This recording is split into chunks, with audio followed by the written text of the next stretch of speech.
Hello and welcome everybody to the Tadaima Virtual Pilgrimage Online Film Festival. My name is Rob Buscher and I'm the curator of the festival. I'm also the board chair of the Philadelphia Asian American Film Festival. Today we are going to be joined by Corey Tong. Corey is right here and he's really looking forward to having this conversation today about the work of the late, great Jeff Adachi. I think a lot of people knew him best as San Francisco's public defender, but less people know that he was a filmmaker. And I think we'd love to kind of delve into that today through this discussion and get a little bit more color on the life and career of Jeff Adachi, the filmmaker. So thank you for joining us today, Corey. And I guess to just get us started off, I'm wondering if you could start by introducing yourself, giving us a background on your work as a film curator and the producing work that you did with Jeff. Thank you. Yes, I've had the great opportunity to screen my films with Rob and many other film festivals, and also broadcast my my work and help others broadcast their work, mostly on public television, PBS, various film channels, as well as on other streaming services like Netflix and so on. I have a background of film curating. I used to run the Asian American Film Festival in San Francisco many years ago, and before it was called Ham Fest, called the San Francisco International Asian American Film Festival.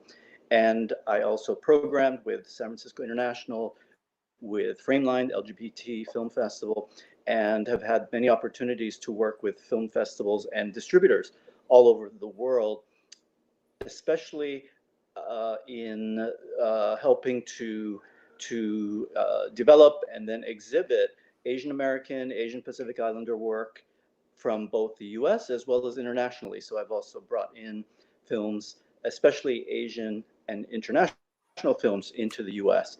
So I've had a very broad background in the film industry, mostly independent films and documentaries. And I've had the great opportunity to work with many communities as well, Asian American, Japanese American, and from really all parts of the country, as well as from different the coasts. So I've had a great broad background in the way that both the political, social, cultural aspects of film all belong to the ecosystem of telling stories and getting them out there to audiences. So it's a fantastic platform that we have here. I had the great opportunity to work with Jeff on his last couple of films. And I mean, I've known Jeff for, over 20 years. And so I've seen him and also helped to exhibit his films, but only in the last few years had I had the opportunity to work with Jeff either during production or just as his films were nearing the end of production to help shape them and get them out there into the world. So I think actually Rob has screened a couple of his Jeff's films recently on the Tadaima series, correct? Correct, yeah. And, I think this is a really good opportunity. And thank you for providing that background, because I think for the audience here, again, it's helpful to kind of have some context on this. It seemed like a no-brainer to invite Corey on here to do this, just some additional context for our audience. Because, Corey has been just such a fixture within the Asian American cinema movement for as long as you have been, but then especially that special working relationship that you and Jeff had is something that I think, we're lucky to be able to talk with somebody who knew him as you did and was able to work with him and collaborate on these creative endeavors. So thanks again for being here. Of course, my pleasure. My only regret, of course, is that Jeff is not here in person to share his work with you and talk about his work, because both his work as an attorney, as a lawyer, as an advocate, public defender for many communities, not just Japanese American communities and Asian American communities, but from all walks and backgrounds of individuals and organizations in the U.S. and even internationally. His work as an attorney really is reflected in many of his films that he did. So that's something that I think we're going to be talking a little more about today, and I really look forward to that. So thank you. Absolutely. So I guess for some additional context for the Tadaima audience, I know that Jeff's family was incarcerated during World War II, and I was just curious if you could provide some additional context for our audience, if you have additional details. Yeah, I've had a chance to talk with Jeff over the years, and those experiences and what he has shared with me and what I've been able to share with other audiences in his absence is that his parents and grandparents were both incarcerated, and that experience later when he was a young person, teenager or young man, he asked his parents about that, and as he learned more about the experiences, I think it really motivated him. His understanding of the level of injustice that happened, really motivated his work. It was an inspiring force, a motivating force, but it really inspired him to go a lot further and really I believe he used that as fuel to do his work as an attorney, working in the area of civil rights and public defense, and this translated into his films. And I'm not sure how many of you had a chance to see the two films that Rob included. One is called America Needs a Racial Facial, and the other one is called The Ride, which is part of a larger film, let's say a trilogy or part. It's a feature-length documentary, but The Ride, which is what we screened here, is the first segment, like the first act, if you will, of the film that ultimately was called Defender.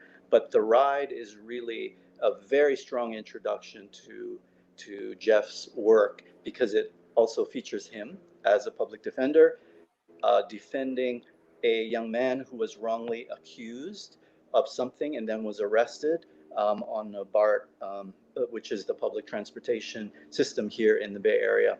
And Jeff defended him, and eventually it was, the charges were dismissed because it was a wrongful accusation. The young man happened to be Black, who was also actually Black and half Filipino. Many people don't know that, but Jeff really took it upon himself, because this was one of the first cases with a body cam that the law enforcement had on them.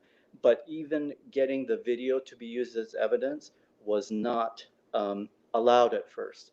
And even so, every step of the way there are these hurdles to integrate the evidence into the case. And I think this is an example of the way that Jeff used his mind as an attorney, a very strategic thinker, to also convey in his films in terms of the storytelling. Lawyers have to tell stories in order to either take their cases to court or to write or appear. If you're a trial lawyer, people really are strategically thinking and crafting stories. And I think in many of this, one uses the same tools or similar tools in creating films, and then really putting it out there to basically make your case or tell the story in as truthful manner as one can, but also being strategic about it, because you're telling this to an audience, whether it's a jury or a judge or society at large or an audience, filmmaking exhibition audience. Yeah, and I think that's a really great way to kind of understand what this dual career was like for Jeff, to be able to look at crafting a narrative in the courtroom as well as on screen. And that's certainly come up in conversations that we've had about his work in the past. I guess like that's obviously his passing was very tragic for a number of reasons, but I think as a filmmaker, we were just kind of starting to see him really integrate his work as a law professional into the screen and into the works that he was doing. So I think it's additionally tragic that, you know, as Jeff began to sort of hone these two parts of his life into a single vision, unfortunately, he was unable to continue to produce such work. But I guess I'm curious. So we're talking a little bit about the two films that we showed this week.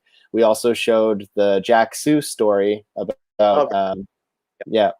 So just thinking about his film career as a whole, I'm wondering if you might want to talk a little bit about some of the earlier work that he did prior to the two shorts that we looked at this week.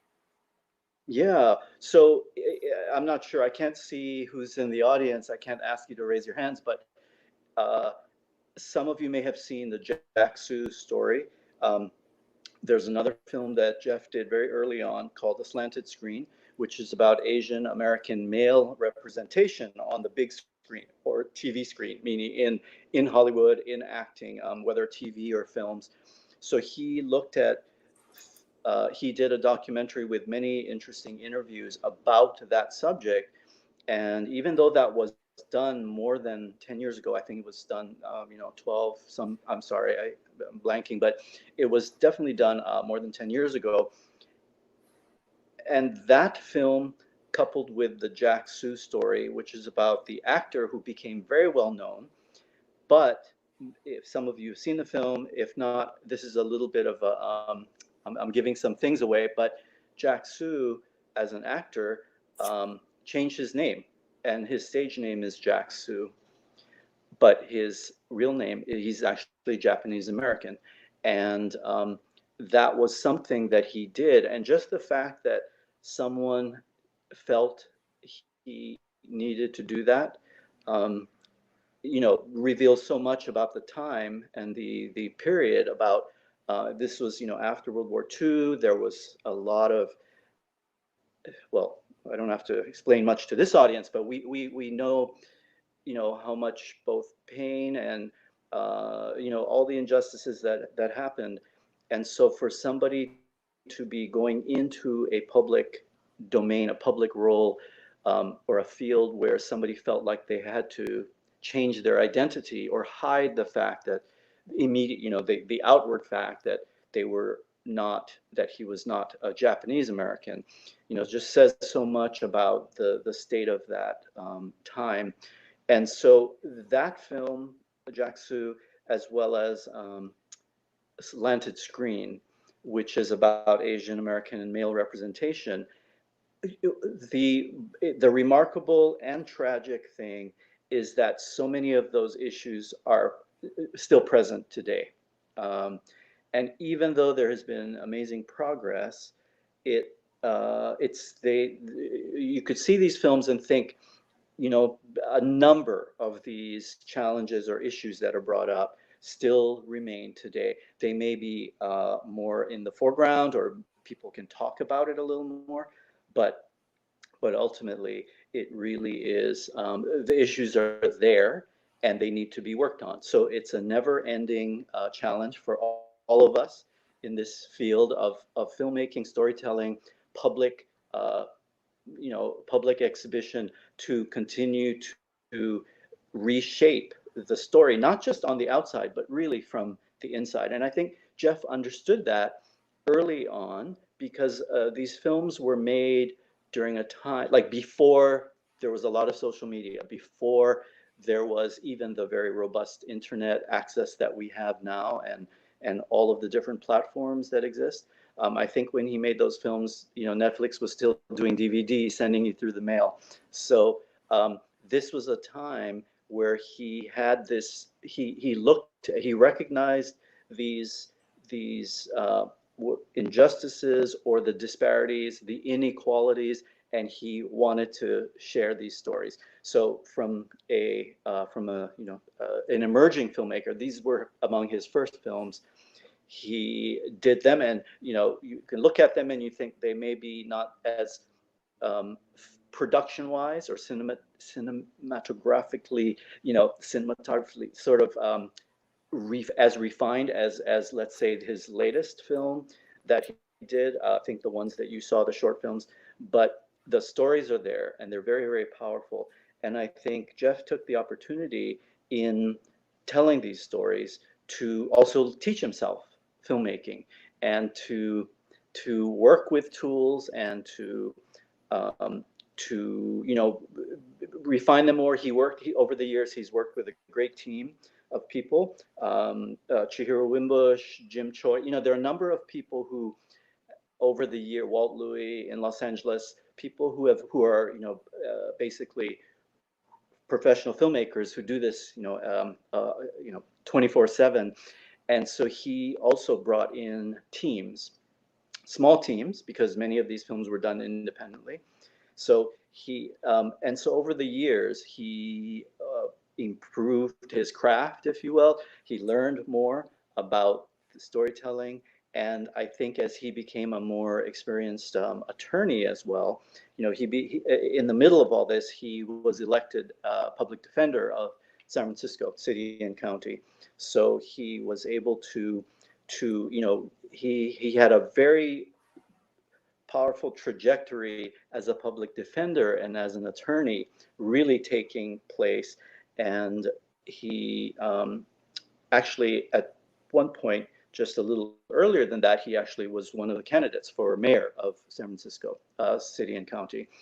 But he became public defender, and the head public defender, which is one of the only elected positions of public defenders in the country. I think there are only a couple of states, Florida, there are a couple of other states, and this is the only county in California that elects its public defender.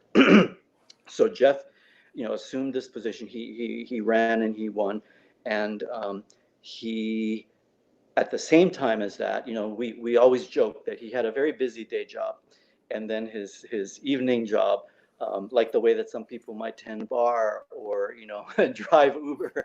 His night job was he moonlighted as a filmmaker, and so his later films became either short documentaries that became part of bigger ideas, like a longer feature project, or as I mentioned earlier, the film The Ride is part of a larger film called Defender.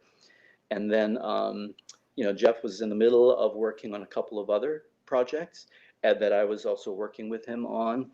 And so these films were very much about looking.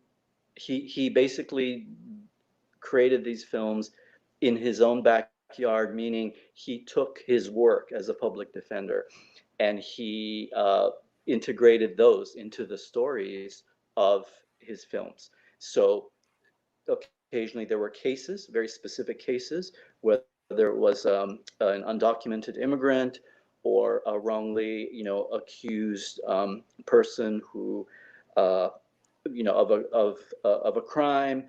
And as we all know, public defenders are there for those who do not have resources, but who would like to have a defense when needed, or representation when they're needed. So, he took that role. As you can tell, it's many layered, but it was like he was functioning. He was going on all engines. All of his resources were working. That he tapped into. So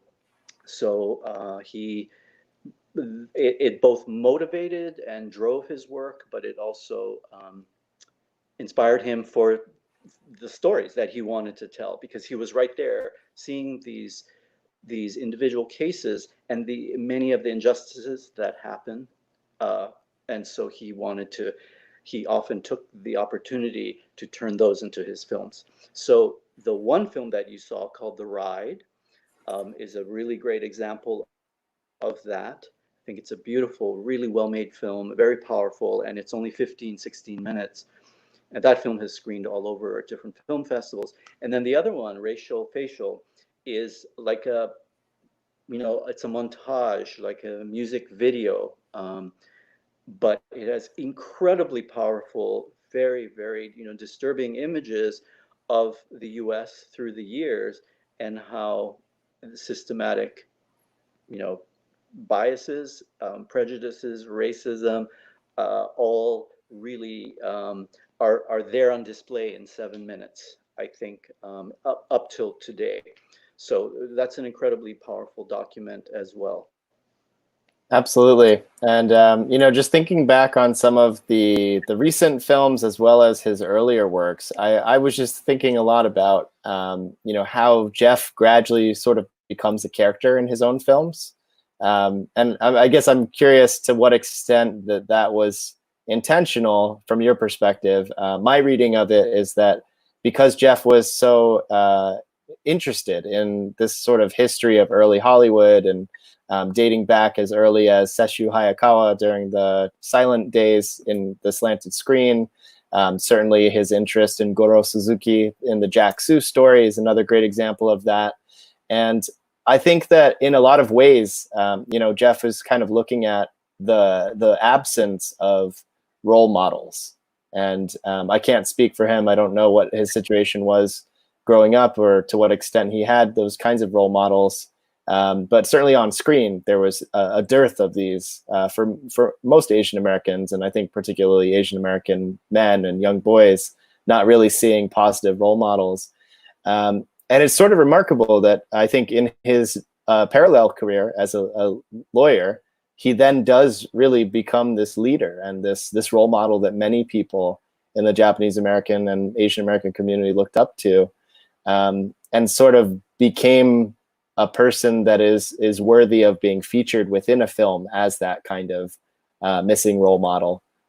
So again, I'm just kind of curious if you would agree with that assessment to any extent, or if you think that it was sort of an intentional direction that he eventually went into, or was it perhaps more out of convenience that he had access to these incredible stories and wanted to kind of project that story further through his film?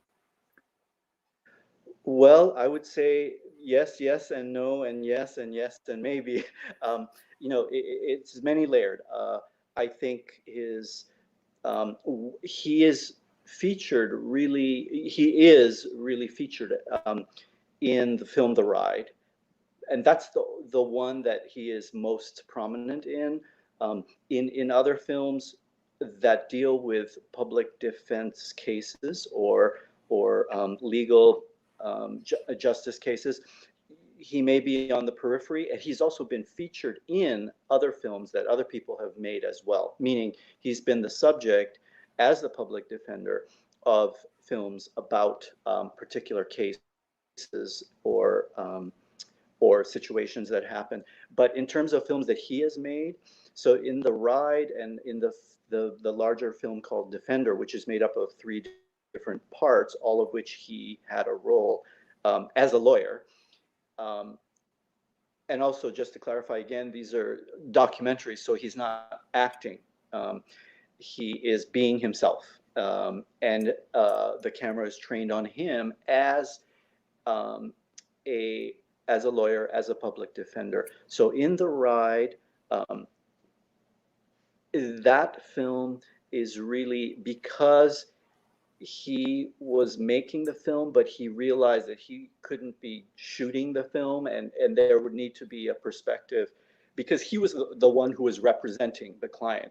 So, I think partially out of convenience. I think if he had another body, or if he had 4 arms, he might have, wanted to be filming, shooting, asking himself questions, but it's physically impossible to do that. And so there, he had Jim Choi and a couple of others who were filming as well.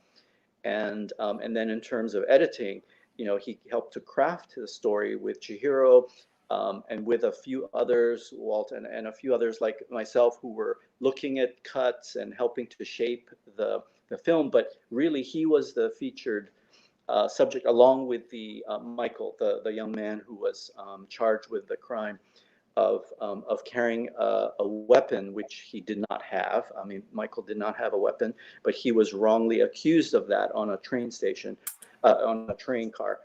And so I think it's really, Jeff knew that he, so it would be actually pretty great to be having this conversation with him like right now, because he would probably say yes and no. He couldn't do it physically because he couldn't make the film, like filming himself, but he also, I think, learned over his making films that it's also good to have other vision, other perspectives. And if he is going to be looking at one of his cases, it's nice to also be looking at it from a little bit of a distance, because it helps to capture the moment rather than being, a self, like a diary, or like just a piece about yourself that you're doing, about a personal journal. So I think it was unintentional, and yet I think he always knew that his work as a lawyer was very valuable and very, very appreciated by the communities that he represented, as well as the much larger communities, upon which all of his cases had an impact, because so many of them meant bigger things than just the individual case. But for example, this particular film, when you see the film, you realize that it was one guy's perception about this young black kid who he thought had a gun. And so he called the police. The police, again, did not filter themselves. They basically, arrested him wrongly without telling the young man what he was being arrested for. And they discovered that he didn't have a gun. So, all of these things, I think Jeff realized this is a story that, so we used the body cam on the footage. Other filming that came on, cinematographers, photographers followed the story into the courtroom, discussions of the trial. So a lot of these pieces were captured by other people, other cinematographers. And so the last two films became a little bit more of a team effort. And then I think it actually served the films very well, because Jeff is also a very charismatic person, this very, this, he has also this sort of magnetic quality that people are drawn to, and it shows up even on screen, so he inadvertently, I guess, became this, the subject, if you will, like the star. And he was also good. He understood, I think, the way that we these days, or society, can use media in your favor. I mean, you can not, I don't mean your favor, like just to self, promote oneself, but I mean, we can use it in a very good way. And if you know how to use it, and if you're a good articulate speaker, and if you can convince someone, so again, he's pulling out his toolkit as a lawyer, and he's also he's knowing that, I think he understood that the power to be able to articulate and tell these stories is very meaningful. It has a big impact to those who are watching or those who are listening. Again, whether you're a juror or an audience member. And I think because he had these skills that were getting refined as well, I think he would probably be right now thinking, "Oh, you're making me blush because this." I'm thinking of him as a star, and yet I think he was, and I think he was aware of it, and even though sometimes maybe people might have perceived him to be a little bit like, oh, he was confident and self-assured. I think if you got to know him, you would realize he's also very disarming. He's also very genuine. And when we were talking with him, whether it was about a case or a whiskey or a film, it became very real and genuine and one-to-one. And so this, this charisma was a very natural thing. It didn't seem like it wasn't acting. I guess that's what I'm getting at. Yeah, and So I how about think you, Rob? I mean, you know Jeff a little bit too over the years. yeah, and What do I you think? think to be honest, you know, I don't know to what extent that Jeff did consider himself as the hero of his own films, and I don't think that was intentional, as you mentioned, and you know, I think out of convenience probably he appears more in The Ride. But I think it really would have been interesting to see how that could have evolved further. And just again, looking at the filmmaking technique that the evolution of his early work, which is kind of a standard like talking head format, documentaries, archival footage. And then in the last films that he was working on, where it's very much like run and gun, engaging on the ground documentary, shooting of live events, taking footage again from innovative sources like body cam footage. And yeah, just a shame that we weren't able to see more of that. And sort of, I guess, dovetailing into that, we do have a question from one of our audience members. Robert Shoji asks, are there any unfinished film projects that Jeff was working on? And I'm wondering if you might be able to tell us a little bit about the last piece that you two were working on together. Yeah, we were working on a film that sorry, I'm just trying to making sure that technically things are good. There was a film that Jeff started along with a similar team, those who I mentioned with you, also Chihiro and myself and a couple of other people who were involved in this.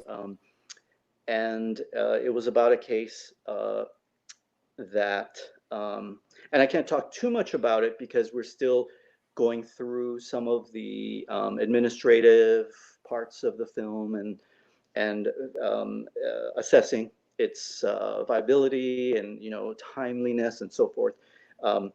But it is a film that was being done about a particular case where a man, an undocumented immigrant, was found a gun in San Francisco on a pier. He was homeless at the time. He picked up the gun. It went off, and it accidentally killed someone. Unfortunately, horrible, outcome. But he was charged for that murder, even though it was an accident. And then what happened? It became politicized because the current administration, before it was currently in office, used it as part of the campaign, and it became a very divisive issue about undocumented immigrants being, bad people, basically murderers and killers. That's basically what this story turned into. And so Jeff realized, along with his public defender's office, that this was not the case. Not just are immigrants not bad people as a class of people, but and okay, we don't have to go there. We're all immigrants. Many of us, and most of us are in some background. But that's another story, and that's another film. However, it's related to this because it was used as that, as all immigrants are bad. And Jeff realized that these threads and using that kind of rhetoric is the same that has been happening, over every generation in this country. So this systematic sort of racial biases and prejudices are really, they're very deep. And so he recognized this, and that's what this particular film is about. I'm going to go back to another film, the Ride, that some of you may have seen. As I mentioned, it's part of a larger film series, let's say 3 shorter films put into one feature film called Defender. And the film was not quite finished. So some of us are still looking at perhaps there are ways to finish the film, do a little bit of editing and finish this up. But it's a difficult task to take now that Jeff is gone. But The reason I'm mentioning this is there was another project that was born from Defender, which is the three-part film. And that was something that Jeff, along with others, have been talking about, which is a series about the public defender's office. And whether that series became like a docu-series that was on different potential cases that were available to be public, record. I mean, they're all eventually public record, but it depends on, whether a case wants to be exposed while it's being tried and so forth, or investigated. So there was a lot of idea about using that structure of taking different cases and what these cases represent in a much larger context to society in the US. So we had talked about developing these short case-specific films into a larger series, which I think could be great, fantastic, because they really demonstrate all of the many of the biases and the systematic, problems that exist in this country with many groups, underrepresented groups, minorities, many communities, parts of society, end up being somehow represented if you look at these stories and individual cases that the public defender's office takes on. It's an amazing concept, and I do hope that it does get made at some point. And just kind of back to the other film project related to the immigrant man who was charged with the homicide. It's just interesting, to think about, again, his earlier work and how it plays into the stuff that he was working on towards the end of his film career. Particularly, I think America Needs a Racial Facial does a great job of helping us understand maybe what Jeff's thought process was in being able to connect these threads. And, looking at that very innovative montage music video editing style that was used for that piece, it just really is a shame that Jeff's not here in this particular moment that we're living through. And just thinking about the sort of nationwide uprisings and the movement for Black lives and the conversation around police practices. I just feel like Jeff had so much to contribute to that conversation, and he certainly did. And I think, honestly, will continue to contribute via his films that are available for people to see. But I guess, thinking about this moment that we're living through, how do you think that Jeff's works and other issue-oriented films can sort of play a role in this advocacy landscape? I mean, I think that Jeff would be, well, the two parts of Jeff, let's say, that were integrated through some of these more recent films. I would project that his public defender's office would be very busy because there's so many legal consequences that are coming out of what is happening today. And not everyone can afford a private attorney or representation. And so I think that on the public defender's side, their hands would be very full. He would be very busy and very active in many of these cases that might still be coming out for years to come. Whether it's somebody being, evicted from their home because of they were not able to pay rent because they did not have, something like that may be, on a micro level of an individual. But what it does is represents a much larger problem that exists today, but that is going to continue to exist for years to come because of what's happened. But also, given the Black Lives Matter and the way that people of color in this country have been, systematically, it's systematic. So many of these biases and the outcomes are ingrained, they're institutionalized, for generations. So I think he would be. I mean, I know this is an odd way to put it, but he would be having a heyday. He would be like, oh my God, there's so many stories to be following and to be telling. So he'd be wanting to like represent them all, and then he'd be wanting to make films about them all too. So I think he would be, really this time, as we know, I mean, in my opinion, some really great things about U.S. society are happening, and we can see the way that people are working, and the healthcare workers and the essential workers are great. But then the ugliest, the worst parts of the U.S. is showing its color. They're horrific things. They're really horrible things that are happening both today as well as, again, will be happening, in the months and probably years to come.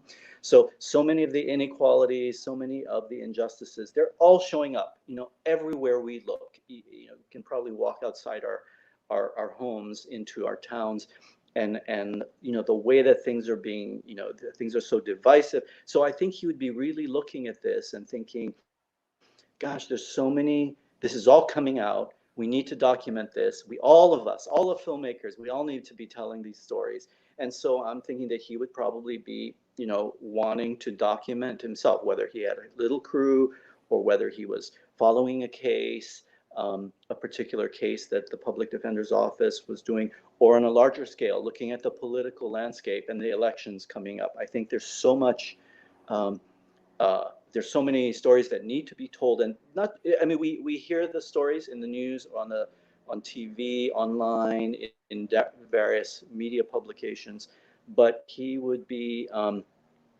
wanting, the idea of filmmaking and crafting individual stories, very powerful stories that can go out wider, are very important.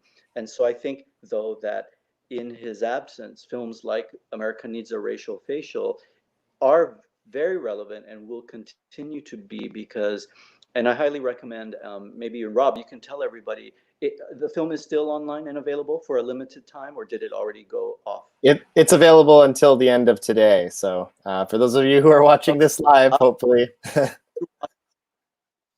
watch sometime today, because it's only 7 minutes, and it says it in a very hip, and like a music video, it says it in a very accessible, hip way.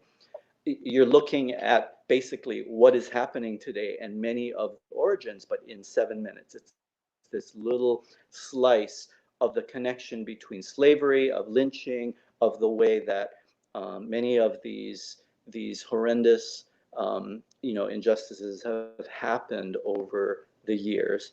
And they may take slightly different forms today, but they're still there, and many people, or some people, still think the same way. So I think looking at films like Racial Facial and also The Ride are incredible documents. It's almost as if, these are not the only films. There's so many documentaries out and available that you can hunt for.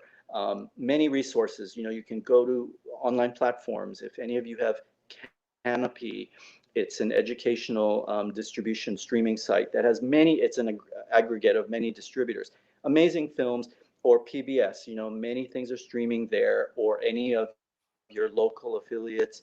Even Netflix has a whole bunch of docs, HBO, all of the, and then film festivals, whether they become virtual or in-person activities.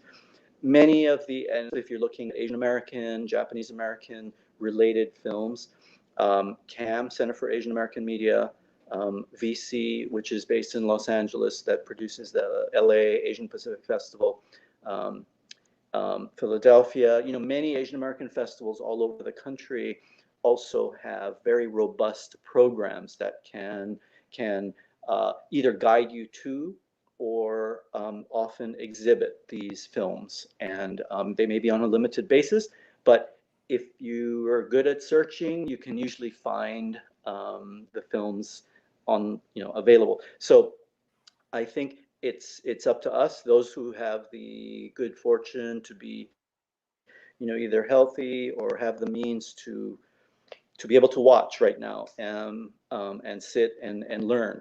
We need to do that now, and we need to see everything that we can to learn. If we're not physically out there ourselves, this is a great opportunity to take this window of staying in a lot more to access these films. So I would highly encourage you, if you have a chance, to watch the two films. In fact, Jack Soo is still up to? No, unfortunately. Rob? It's no longer up. Yeah, it was last week that we were showing the Jack Soo Story. Oh, okay. The sound.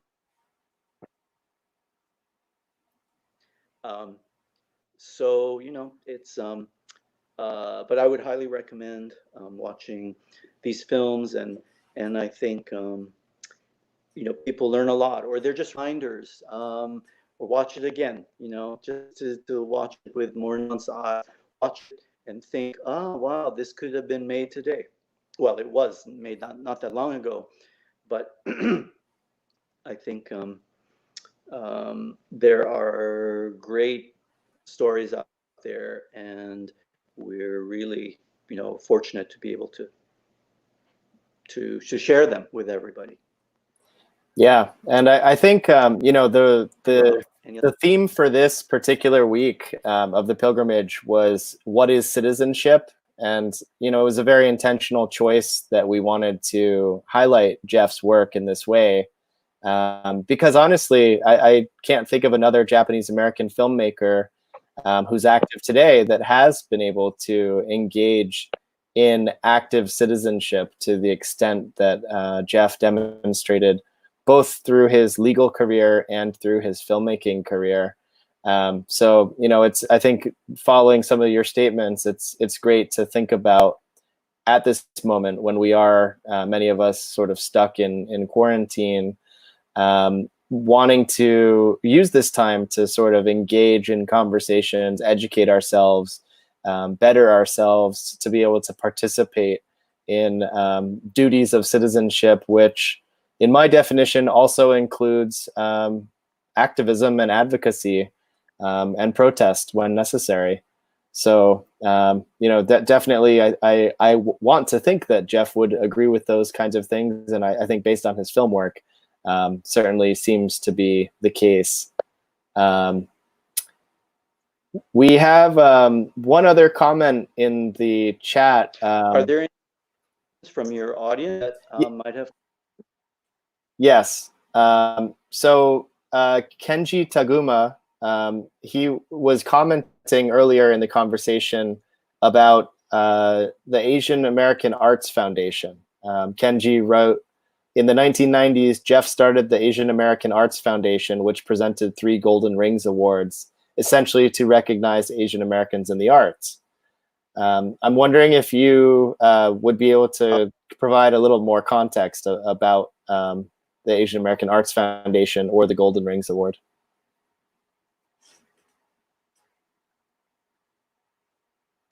You know, I'm only somewhat familiar. I wasn't the organizers of that event, but by the way, can you hear me okay? Yep. Because it's getting very broken up, the back and forth. So I, the Arts Foundation was formed, yeah, some years ago, and it was to honor community individuals or organizations who really, through culture and the art, really made an impact on the landscape of Asian American existence and culture in the U.S. And I believe, you know, again, I'm sorry if I can't speak expertly on this subject, but I believe even early on, individuals like Rich, you know, were emerging, as well as lesser known, you know, organizations. And I believe there's a site. I've been to several of those actual, you know, events in person, and um, uh, there, you know, people represented not just from the San Francisco, even though the event was physically held in the Bay Area in San Francisco, I believe that individuals were honored from different parts of the country. And but that's a good thing to research, so we can all go do our homework. Absolutely. And I guess it just goes to show, how involved that Jeff was in so many areas that really supported the Asian American community. I know he was also an active JACL member in the San Francisco chapter, and certainly cared a great deal about the Japanese American community at large. Um, I guess we're kind of getting towards the end of our time here today, and I'm wondering if you have any kind of closing thoughts about what we could do in this moment to sort of continue the work that Jeff was doing. Just thinking a little bit about maybe what his vision was. Well, I would just add that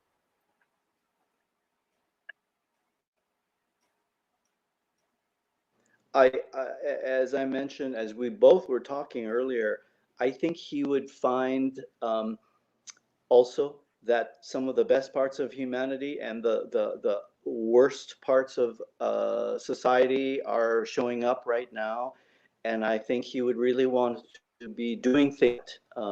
He would probably be, as I mentioned, representing a lot of cases or individuals through the public defender's office, but he would also be wanting to look at these things and make films about them or make document them, because they really are these stories are very important tools and vehicles for everyone to learn if they cannot physically be out themselves in a demonstration, or if they're not physically or financially able to support something um, that is very, important, whether it's an emerging movement or, a structural legal system that needs to, or justice system that needs to be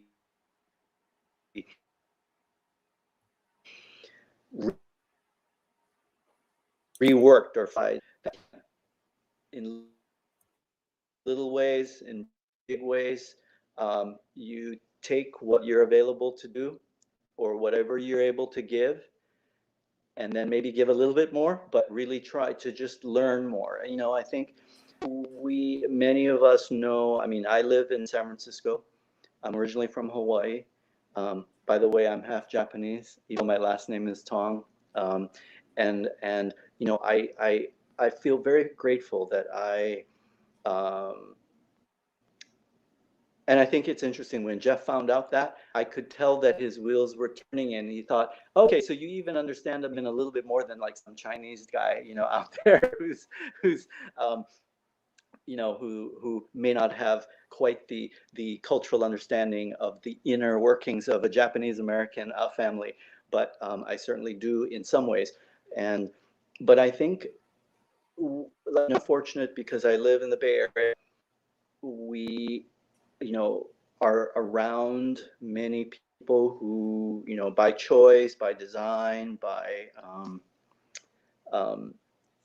through a lot of work, have managed to learn, have managed, there's a big community here. I think in this position, and a responsibility also to share what we know about each other and about the cultures that we're living in, and why is it that some parts of the country are doing so poorly in terms of whether it's virus, in terms of racial injustices and inequalities. And I mean, nowhere is perfect. We know that nowhere is perfect. But I think Jeff would be thinking, oh yeah, we have a lot here. We need to take what we have, our resources or what we've learned, the means that we have, and put it to good work. That's what I like he would be thinking. And I think that's why we got along so well in many ways on personal level. We were also friends, not just people who worked and worked their skills to help our projects, but we were personally friends, and I feel like there was a lot of respect of him by the community, and even if individuals didn't agree with everything he was doing, I think the tenacity and the gumption that he had, he was really motivated from really, really deep and good places, I feel. And so that, and then he just had some, you know, natural skills, and then he had learned skills that he used filmmaking, you know, and then he tried to pull together teams. Sometimes we didn't all get along. I mean, you know, we all know that as filmmakers and media makers, you know, we don't always agree on things creatively or producing. But I think there's the intent is there, and that was a huge place to start. So I would really encourage everyone, maybe on his behalf, but also on you know, coming from Tadaima and the way and the reason why you put these series together. You know, it's very enlightening. It's amazing. And even if people have seen one film, to be able to see them in the context of each other is extraordinary. These opportunities are, they're many, but they're also not always easily accessible. So, or you can't always see these 10, you know, within the same few weeks, or maybe you didn't know about them. And I think it's amazing what, you know, every step of the way, the filmmakers, the storytellers, the funders, the exhibitors, the distributors, you know, it goes all, you know, up and down this entire ecosystem. It's very important for all of them to thrive. But then we also want the audiences, and we want the audiences to learn. We want feedback, and we want everybody to respond. And then to hopefully some of them might inspire you to do something, take some action, and it could be in a lot of different ways. So I think that's how Jeff would be feeling. He would be very riled up right now. Yeah, I can only imagine, and you know, I think that you've done a beautiful job of sort of encapsulating, I think, a lot of the thoughts and feelings that Jeff may have had living through this particular moment. But I just wanted to thank you for sharing so much of your time and your memories of your friend and creative partner Jeff with us this afternoon. We certainly appreciate it, and you know, I think it's important for us as a community to be able to recognize the incredible work that Jeff did in his life, and continue to remember it, and share his message in the ways that you mentioned. And yeah, I hope, if anything, that this session can help some of our community members learn more about the filmmaker side of Jeff Adachi. So thank you very much for your part in helping to keep his memory alive and continue the work. Thank you very much. And I just want to say also want to thank many people who helped this, not just this program, but over the years, you know, Mutsuko Adachi, his wife, you know, many friends and colleagues, Chihiro Wimbush, Jim Choi, I've mentioned them before, Walt Louis, Leo Chang. Many people have contributed to the films, or in some way or another.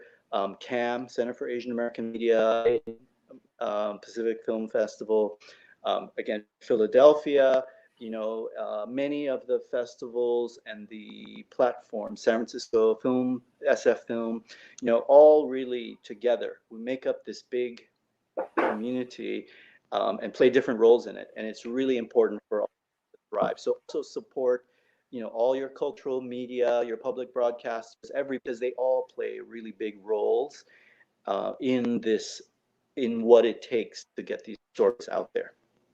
And the Public Defender's Office of San Francisco. Absolutely. Well, thank you. Thank you. And we look forward to continuing to appreciate this work. And thanks for joining us this afternoon, Corey. Yeah. Take care.